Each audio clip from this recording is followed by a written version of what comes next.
ମୋ ହୃଦୟର ପ୍ରେମିକା।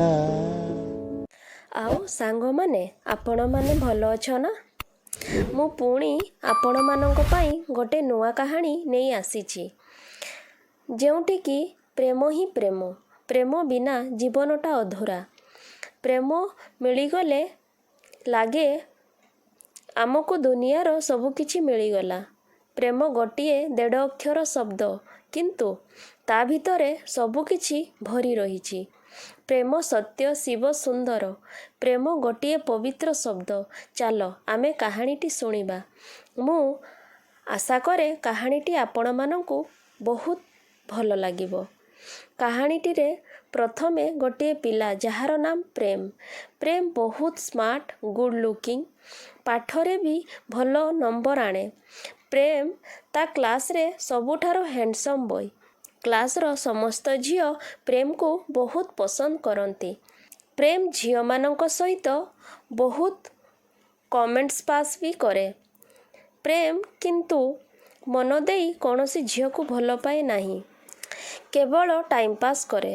ସେହି କ୍ଲାସରେ ଗୋଟେ ଝିଅ ବି ପଢ଼ୁଥାଏ, ଯାହାର ନାମ ହେଲା ପ୍ରୀତି। ପ୍ରୀତି ବହୁତ ସିଧା ସାଧା। ସେ ନା ବେଶୀ ସାଜସଜ୍ଜା ପସନ୍ଦ କରେ, ନା କାହାରି ସହିତ ବେଶୀ ମିଶେ। ପ୍ରୀତି ସବୁବେଳେ ଚୁପଚାପ ରହିବାକୁ ପସନ୍ଦ କରେ। ସେ ବେଶୀ ସୁନ୍ଦର ବି ନଥାଏ। ପ୍ରୀତି ବେଶୀ ସମୟ ଲାଇବ୍ରେରୀରେ ସମୟ କାଟେ। ପ୍ରୀତିର ଗୋଟିଏ ସାଙ୍ଗ ଥାଏ, ଯାହାର ନାମ ଖୁସି। ଖୁସି ପ୍ରୀତି ସହ ବହୁତ ଭଲ ସାଙ୍ଗ ହେଉଥାଏ। ଖୁସିକୁ ପ୍ରେମ ବହୁତ ଭଲ ଲାଗେ। ଖୁସି ଦେଖିବାକୁ ସ୍ମାର୍ଟ ଆଉ ବହୁତ ସୁନ୍ଦର। ଖୁସି କିନ୍ତୁ ପ୍ରୀତିକୁ ବହୁତ ଭଲ ପାଏ, କାରଣ ପ୍ରୀତି ଭଲ ପାଠ ପଢ଼େ ଆଉ ବହୁତ ସିଧା ସାଧା। ପ୍ରୀତିକୁ ପୁରା କଲେଜ ପିଲା ବେଟ୍ରି ବୋଲି ଡାକନ୍ତି, କିଏ କିଏ ଚଶମିସ୍ ବୋଲି ବି ଡାକନ୍ତି। କିନ୍ତୁ ପ୍ରୀତି କାହାରିକୁ କିଛି ଉତ୍ତର ଦିଏ ନାହିଁ। ପ୍ରୀତି ସମସ୍ତଙ୍କୁ ବହୁତ ହେଲ୍ପ କରେ। ଦିନେ ପ୍ରୀତି କଲେଜରେ ଡେରିରେ ପହଞ୍ଚିଥିଲା। କ୍ଲାସ୍ ଆରମ୍ଭ ହୋଇଯାଇଥିଲା।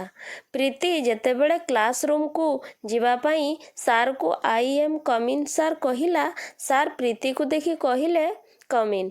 କାରଣ ପ୍ରୀତିର ଶାନ୍ତ ସ୍ୱଭାବ ସବୁ ଟିଚରମାନଙ୍କୁ ବହୁତ ଭଲ ଲାଗେ। ପ୍ରୀତି ଯେତେବେଳେ ରୁମ୍ ଭିତରକୁ ଗଲା, ଜଣେ ପିଲା ପ୍ରୀତିକୁ ହାଇ ଚଶମିସ୍, ଚଶମିସ୍ ଆଜି ତୋର ଏତେ ଡେରି ହେଇଗଲାରେ। ତ ପ୍ରୀତି କିଛି ନ କହି ତା ଜାଗାରେ ବସିବାକୁ ଗଲା ବେଳକୁ କେହି ତାକୁ ବସିବାକୁ ସିଟ୍ ଦେଲେନି। ସାର୍ ରାଗି କହିଲେ ପ୍ରେମକୁ, ପ୍ରେମ ପ୍ରୀତିକୁ ତମ ପାଖରେ ବସାଅ। ପ୍ରେମ ଶୁଣିଲା ଯେମିତି ତା ମୁହଁ ଶୁଖିଗଲା ଆଉ କହିଲା, ସାର୍ ମୋ ପାଖରେ ତ କବିର ବସିଛି, ଜାଗା ନାହିଁ। ସାର୍ କହିଲେ, ପ୍ରେମ ତମେ ବସାଅ ତମ ପାଖରେ, ବହୁତ ଜାଗା ଅଛି। ପ୍ରୀତି ଯାଇ ପ୍ରେମ ପାଖରେ ବସିଲା। ପ୍ରେମକୁ ଭଲ ଲାଗୁନଥାଏ। ସେ ମନେ ମନେ ଭାବୁଥାଏ, ଏହାକୁ କେମିତି ମୋ ପାଖରୁ ଉଠାଇବ। ପ୍ରେମ ପ୍ରୀତିକୁ ବହୁତ ଟର୍ଚର କରେ। କେତେବେଳେ ତାର ଚୁଟି ଟାଣି ଦିଏ। କ୍ଲାସ୍ ଚାଲିଥାଏ, ତେଣୁ ପ୍ରୀତି କିଛି କହିପାରେ ନାହିଁ। ସାର୍ ଯୋଉ ପାଠ ପଢ଼ାଉଥାନ୍ତି ସେଥିରେ ପ୍ରେମର ମନ ନଥାଏ। ସେ ତ ପ୍ରୀତିକୁ ଲାଗିବାରେ ବ୍ୟସ୍ତ ଥାଏ। ସାର୍ ବ୍ଲାକବୋର୍ଡରେ ଲେଖିବା ସମୟରେ ପ୍ରେମ ପ୍ରୀତିର ଚଷମାଟିକୁ ନେଇ ଲୁଚାଇ ଦିଏ। ପ୍ରୀତିକୁ ବ୍ଲାକବୋର୍ଡରୁ କିଛି ଦେଖାଯାଉ ନଥାଏ, କିନ୍ତୁ ପ୍ରୀତି ସାର୍କୁ କିଛି ବି କମ୍ପ୍ଲେନ୍ କରେନି। ସାର୍ ବ୍ଲାକବୋର୍ଡରେ ଗୋଟିଏ ପ୍ରଶ୍ନ ଲେଖିଲେ ଆଉ ତାର ଉତ୍ତର ଦେବା ପାଇଁ ପ୍ରେମକୁ କହିଲେ। ପ୍ରେମର ତ ପାଠରେ ଧ୍ୟାନ ନଥାଏ, ସେ ଉତ୍ତରଟି ଦେଇପାରିଲା ନାହିଁ। ପ୍ରୀତି ତା ଖାତାରେ ଉତ୍ତରଟି ଲେଖିଦେଲା ଆଉ କହିଲା, ଠାରରେ ପ୍ରେମ ଉତ୍ତରଟି କହିଦିଅ। ପ୍ରେମ ପୁରା ରାଗି କରି ବସିଗଲା। ସାର୍ ପ୍ରୀତିକୁ କହିଲେ, ପ୍ରୀତି ଉତ୍ତରଟି କ'ଣ ହେବ? ପ୍ରୀତି ପ୍ରଶ୍ନର ଉତ୍ତର ଦେଇଦେଲା। ସାର୍ ବହୁତ ଖୁସି ହେଇଗଲେ ଆଉ ପ୍ରୀତିକୁ ସାବାସ୍ କହିଲେ। କ୍ଲାସ୍ ସରିଲା। ପ୍ରୀତିକୁ ବହୁତ ଜୋରରେ ରାଗି ପ୍ରେମ କହିଲା, ତୁ କ'ଣ ଭାବୁଛୁ? ତ ମନେ ମନେ ବହୁତ ସ୍ମାର୍ଟ ଭାବୁଛୁ ନା? ତା ସାଙ୍ଗମାନଙ୍କ ସହ ମିଶି ତାକୁ ବହୁତ ଚିଡ଼ାଇଲା ଆଉ ତାର ଚଷମାଟି ତା ହାତରେ ଦେଇ ସେଠାରୁ ଚାଲିଗଲା। ପ୍ରୀତିର ମନ ବହୁତ ଦୁଃଖ ହେଇଗଲା। ପ୍ରୀତି କଥାଗୁଡ଼ିକୁ ଧ୍ୟାନ ନ ଦେଇ ଲାଇବ୍ରେରୀକୁ ଚାଲିଗଲା। ସେଠାରେ ମଧ୍ୟ ତାର ଦେଖା ପ୍ରେମ ସହିତ ହେଲା ଆଉ ପ୍ରୀତି ବହୁତ ଡରିଗଲା। ପ୍ରେମ କହିଲା, ବାପର ତ ଠିକଣା ନାହିଁ, ତୁ ପାଠ ପଢ଼ି କ'ଣ କରିପାରିବୁ? ପ୍ରୀତି ବାପାଙ୍କର ନାଁ ଶୁଣି ତାର ମନ ବହୁତ ଖରାପ ହେଇଗଲା। ଆଉ ପ୍ରେମକୁ ଛଳ ଛଳ ଆଖିରେ ଚାହିଁଲା। ସେ ଆଉ କ୍ଲାସ୍ ନ କରି ଘରକୁ ଚାଲି ଯାଉଥାଏ। ଆଉ ମନେ ମନେ ଭାବୁଥାଏ, ହେ ଭଗବାନ, ମୁଁ ଏମିତି କ'ଣ ଭୁଲ କରିଛି ଯେ ମୋତେ ଏତେ ଦୁଃଖ ମିଳୁଛି? ଏମିତି ବି ଘରର ପରିସ୍ଥିତି ଏତେ ଖରାପ। ମୁଁ ଯଦି ଭଲ ପାଠ ନ ପଢ଼ିବି ତେବେ ମୋତେ କେଉଁଠୁ ଚାକିରି ମିଳିବ? ଏସବୁ ଭାବୁ ଭାବୁ ପ୍ରୀତି ଘରେ ପହଞ୍ଚିଲା। ଘରେ ଦେଖିଲା ବେଳକୁ ପ୍ରୀତିର ମା ଘରର ଗୋଟେ ସାଇଡ଼ରେ ବସି କାନ୍ଦୁଛନ୍ତି। ପ୍ରୀତି ଦୌଡ଼ି ଯାଇ ମାଆକୁ ପଚାରିଲା, କ'ଣ ହେଇଛି ମା? ତମେ ଅନ୍ଧାରେ ବସି କାନ୍ଦୁଛ? ପ୍ରୀତିର ମା ପ୍ରୀତିକୁ ଜୋରରେ କୁଣ୍ଢାଇ ପକାଇଲେ ଆଉ କହିଲେ, ମୋତେ କ୍ଷମା କରିଦେବୁ ଝିଅ, ମୁଁ ତୋ ପାଇଁ କିଛି କରିପାରୁନାହିଁ। ପ୍ରୀତି ମାଙ୍କ ଏଭଳି କାନ୍ଦ ଦେଖି ପଚାରିଲା, ମା କ'ଣ ହେଇଛି କୁହ ତ? ମା କାନ୍ଦି କାନ୍ଦି ପ୍ରୀତିକୁ କହିଲେ, ଜାଣିଛୁ, ମୁଁ ଆଜି ସଉଦା ଆଣିବାକୁ ଦୋକାନକୁ ଯାଇଥିଲି। ଦୋକାନୀ ସଉଦା ଦେବାକୁ ମନା କରିଦେଲା। ପ୍ରୀତି କହିଲା, ଏ କଥା ପାଇଁ ତମେ ଏତେ କାନ୍ଦୁଛ? ସତ କୁହ, କ'ଣ ହେଇଛି? ମା ଖୁବ୍ ଜୋରରେ କାନ୍ଦିଲେ ଆଉ ପ୍ରୀତିକୁ କହିଲେ, ପ୍ରୀତି, ଦୋକାନୀ ମୋ ସହିତ ବହୁତ ଖରାପ ବ୍ୟବହାର କଲା। ଆଉ ଆଖପାଖ ଲୋକମାନେ ସେସବୁ ଦେଖି ମୋର ମଜା ଉଡ଼େଇଲେ। ପ୍ରୀତି କିଛି ନ କହି ଧୀର ସ୍ଥିର ହୋଇ ବସି ପଡ଼ିଲା। ପ୍ରୀତିକୁ ସେ ଦୋକାନୀ ପ୍ରତି ବହୁତ ଜୋରରେ ରାଗ ମାଡ଼ୁଥାଏ। ସେ କିନ୍ତୁ କ'ଣ କରିବ? ପ୍ରୀତିର ମା କହିଲେ, ଆଜି ମୁଁ ତୋ ପାଇଁ କିଛି ବି ରୋଷେଇ କରିନି ଝିଅ, ତୁ କ'ଣ ଖାଇବୁ? ପ୍ରୀତି ପାଖରେ କିଛି ପଇସା ଥିଲା।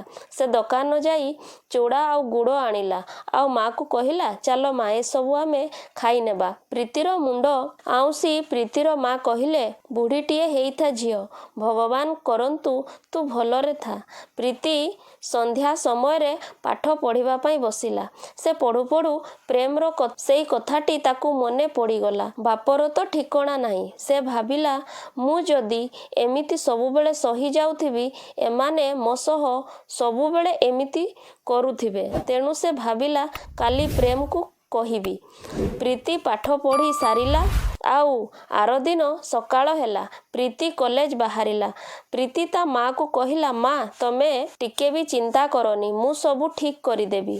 ତମେ ଖାଇନେବ, ମୁଁ ଆସୁଛି। ପ୍ରୀତି ଯେତେବେଳେ କଲେଜ ଯାଉଥାଏ ସେତେବେଳେ ପ୍ରୀତିର ସାଙ୍ଗ ଖୁସି ସହ ଦେଖା ହେଲା। ଆଉ ଖୁସିକୁ ପ୍ରୀତି କହିଲା, ତୁ କାଲି ଆସିଲୁନି? ଖୁସି କହିଲା, କାଲି ମୋ ବାପାଙ୍କ ଜନ୍ମଦିନ ଥିଲା, ଆମେ ସବୁ ମନ୍ଦିର ଯାଇଥିଲୁ। ଖୁସିର କଥା ଶୁଣି ପ୍ରୀତିକୁ ତା ବାପାର କଥା ମନେ ପଡ଼ିଗଲା ଆଉ ପ୍ରେମ କହିଥିବା କଥାଟି ବି ତାକୁ ମନେ ପଡ଼ିଗଲା। ପ୍ରୀତି ଖୁସିକୁ କିଛି କହିପାରିଲା ନାହିଁ। ସେମାନେ କଲେଜରେ ପହଞ୍ଚିଲେ। କଲେଜରେ ପହଞ୍ଚୁ ପହଞ୍ଚୁ ସାର୍ ପ୍ରୀତିକୁ ଡାକିଲେ, ପ୍ରୀତି ଶୁଣ ତ। ପ୍ରୀତି କହିଲା, ଆଜ୍ଞା ସାର୍। ପ୍ରୀତିକୁ କହିଲେ, ଭେରି ଗୁଡ୍ ପ୍ରୀତି, ଏମିତି ଆଗକୁ ବଢ଼। ପ୍ରୀତି କିଛି ବୁଝିପାରିଲା ନାହିଁ। ଖୁସି ପ୍ରୀତିକୁ କହିଲା, କ'ଣ ହେଇଛି? ପ୍ରୀତି, ସାର୍ ତୋତେ ଭେରି ଗୁଡ୍ କହିଲେ। ପ୍ରୀତି କହିଲା, ମୁଁ ବି ଜାଣିନି, ଚାଲ କ୍ଲାସକୁ ଯିବା। ପ୍ରୀତି ଆଉ ଖୁସି କ୍ଲାସରୁମକୁ ପହଞ୍ଚିଲେ ଆଉ ସମସ୍ତେ ଛିଡ଼ା ହୋଇ ପ୍ରୀତିକୁ କଂଗ୍ରାଚୁଲେସନ୍ ଜଣାଇଲେ। ପ୍ରୀତି କହିଲା, କ'ଣ ହେଇଛି? ପ୍ରେମ କିନ୍ତୁ ସେଦିନ କଲେଜ ଆସିନଥାଏ। ପ୍ରୀତି ପ୍ରଥମେ ପ୍ରେମକୁ ଖୋଜିବାକୁ ଲାଗିଲା। ଦେଖିଲା ପ୍ରେମ ଆଜି ଆସିନି। ସେ ଦୀର୍ଘ ନିଶ୍ୱାସଟିଏ ନେଲା ଆଉ ବହୁତ ଖୁସି ହୋଇଗଲା। ଆପଣମାନେ କୁହନ୍ତୁ, ପ୍ରୀତିକୁ କଂଗ୍ରାଚୁଲେସନ୍ ସାର୍ ଓ ଛାତ୍ରମାନେ କାହିଁକି କହିଲେ? କାହାଣୀଟି ପସନ୍ଦ ଆସିଲେ ଲାଇକ୍, କମେଣ୍ଟ, ସେୟାର କରନ୍ତୁ।